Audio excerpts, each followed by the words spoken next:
এটা চিংড়ির রেসিপি দেখাবো, চিংড়ি মাছের রেসিপি। কড়াতে দিলাম তেজপাতা, শুকনো লঙ্কা, ছোটো এলাচ, বড় এলাচ, এক টুকরো জয়িত্রী আর লবঙ্গ, গোটা গোলমরিচ কয়েকটা।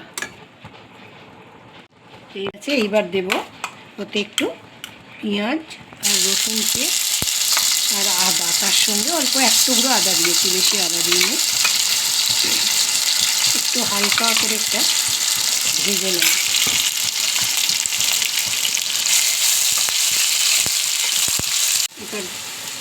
এবার দেব একটু চিনি,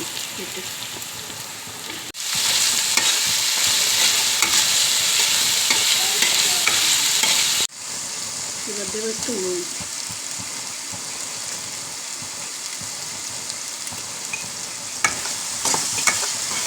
পেঁয়াজটা দেখো একটু ভাজা ভাজা হয়ে গেছে এবং তেলটাও ছেড়ে দিয়েছে।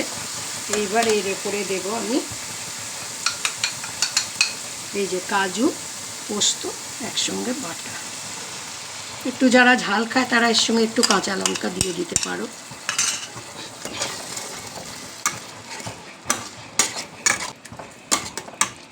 এই দেখো, টক দইয়ের উপরেই আমি একটু লাল কাশ্মীরি লঙ্কা একসঙ্গে গুলিয়ে নেব।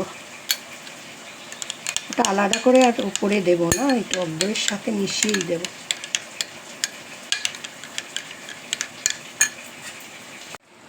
এবার দেখো একে একে চিংড়ি মাছগুলো দিয়ে দিচ্ছি। এরপর দিয়ে দেবো, এটা হলুদ দেওয়ার দরকার নেই, এটা হলুদ ছাড়াই করব, হলুদ দিতে লাগে না।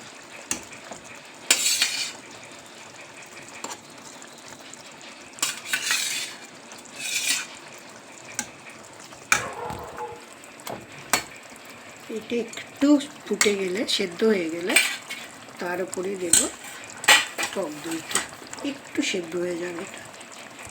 এইবার এর উপর দেব টক দইটা।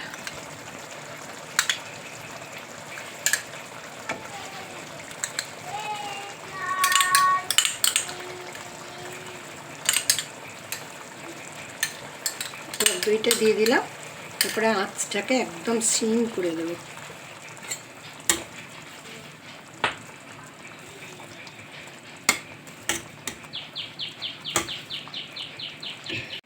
এই দেখো, কেশরি মেথিটা না আমি একটু শুকনো খোলায় নেড়ে নিয়ে হালকা, তারপরে হাতে করে একটু গুঁড়িয়ে নিয়ে তারপরে দেব। দেখছো, হাতে করে একটু গুঁড়িয়ে নিচ্ছি, নিয়ে তার উপরে ছড়িয়ে দেব। তাহলে খুব সুন্দর লাগবে, আর ওটা মিশে যাবে, মিহি হয়ে যাবে অনেকটা, আর খুব ভালো লাগবে।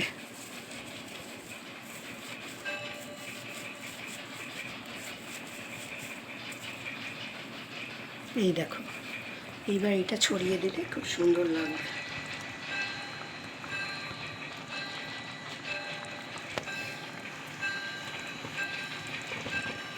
দেখো, এটাকে 2 মিনিট চাপা দিয়ে রেখে দেবো। হ্যাঁ,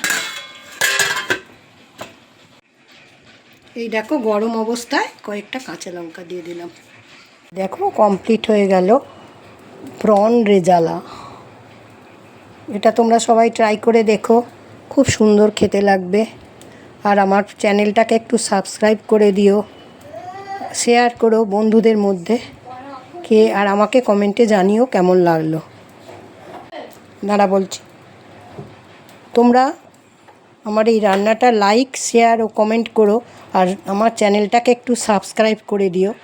বন্যা ক্রিয়েশন ইউটিউবে চ্যানেলে তোমরা একটু সাবস্ক্রাইব করে দিও। আর সাথে সাথে আমার একটা ময়ূক্স চ্যানেল আছে, ওইটাতে তোমরা একটু দেখো বন্ধুরা। তোমাদের যদি কোনো ড্রেস পছন্দ হয় তাহলে আমাকে একটু হোয়াটসঅ্যাপ করে জানিও।